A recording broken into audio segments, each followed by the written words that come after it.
আমি এই মুহূর্তে দাঁড়িয়ে আছি Uttara Diabari milestone school and কলেজের মূল গেটের সামনে। তো আমরা আসলে এখানে সকাল থেকে এসে যে দৃশ্য দেখেছি, এখনো অভিভাবকদের পক্ষ থেকে, পরিবারের পক্ষ থেকে অনেকে এখনো এই মাইলস্টোন স্কুল কলেজের গেটে এসে ভিড় করছেন, জমায়েত হচ্ছেন। তারা তাদের স্বজনদের, যারা অসুস্থ রয়েছেন, হাসপাতালে ভর্তি রয়েছেন এবং যাদেরকে এখনো পাননি, এ ধরনের পরিবারের লোকজন এসেছেন। আমরা কোনো অভিভাবক এখনো না পেলেও পরিবারের পক্ষ থেকে অনেকে এসেছেন, অনেকে মিডিয়ার সামনে কথা বলছেন, গণমাধ্যমের সামনে কথা বলছেন এবং যাদেরকে পাননি, যারা হাসপাতালে ভর্তি রয়েছেন, তাদেরকে কিভাবে কিভাবে পাওয়া যেতে পারে সে তথ্য জানার জন্য তারা অনেকেই আজকেও মাইলস্টোন স্কুল কলেজের সামনে এসেছেন এবং তথ্য নেওয়ার চেষ্টা করছেন। এখানে অনেক লোকজন আমি দেখতে পাচ্ছি, আমি নিজেও আসছি। আমি নিজে আসার বিষয়টা হচ্ছে যে এখানে কি হতে যাচ্ছে আমি শুনলাম যে এখানে একটা গন্ডগোল হচ্ছে, যার কারণে আমি দেখতে আসলাম।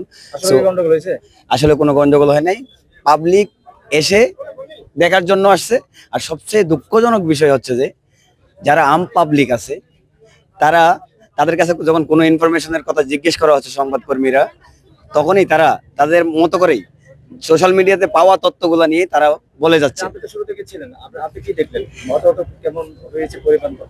আমরা বিমান বিধ্বস্ত হওয়ার ঠিক 1 ঘন্টার মধ্যে আমরা এখানে উপস্থিত হই।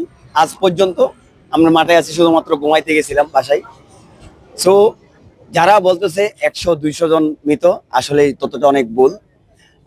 আমাদের জানা মতে যেটা 39 জন বলা হচ্ছে, এই 39-এর ভিতরেই থাকবে।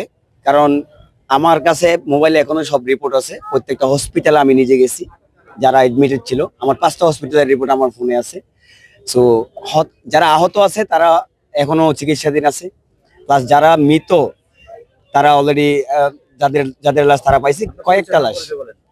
আমি হচ্ছে যে সদস্য সচিব বৈষম্য ছাত্র আন্দোলন বিমানবন্দর থানা, ঢাকা মহানগর। আজকে তো আপনি সকালবেলা আসলেন, এখানে কি কোনো অভিভাবক আসছে কিনা, কাদের সাথে দেখা হচ্ছে কিনা? এখানে যারা অভিভাবক ছিল তারা কিন্তু ইন করতে পারতেছে, অভিভাবকরা কিন্তু তারা এন্ট্রি করার সুযোগ পাচ্ছে। যারা অভিভাবক না, আপনার যারা বাইরে আছে, আমি মনে করি আমরা সবাই আম পাবলিক। হ্যাঁ, আমি কয়েক দফা দেখলাম যে অভিভাবকরা যাচ্ছে, তাদের সাথে কথা বলতেছে এবং ফিরে আসতেছে। এবং যাদের অন্যান্য কার্যক্রম আছে তাদেরকে মেইন ক্যাম্পাসে 11 নম্বর সেক্টরে পাঠানো হচ্ছে। যারা বলছে যে 40-45 জনকে দেখেছে, আমরা আসলেই দেখেছি।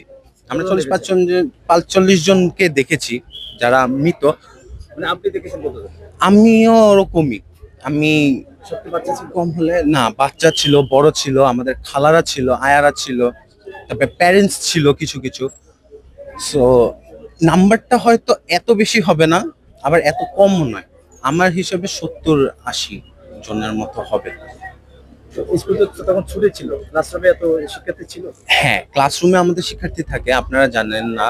আমাদের ক্লাসের পরে এক্সট্রা ক্লাসেস নেওয়া হয়।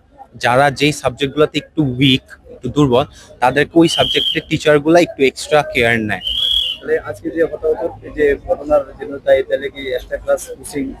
না, এটাকে কেন আমরা হতাহতের জন্য দায়ী ধরবো?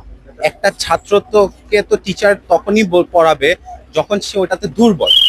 তাকে ক্লাসে আলাদা করে দিতে পারে না দেখি তো তারা বাইরেই আবার ক্লাসের পরে কোচিং এর মতনই এক্সট্রা ক্লাস।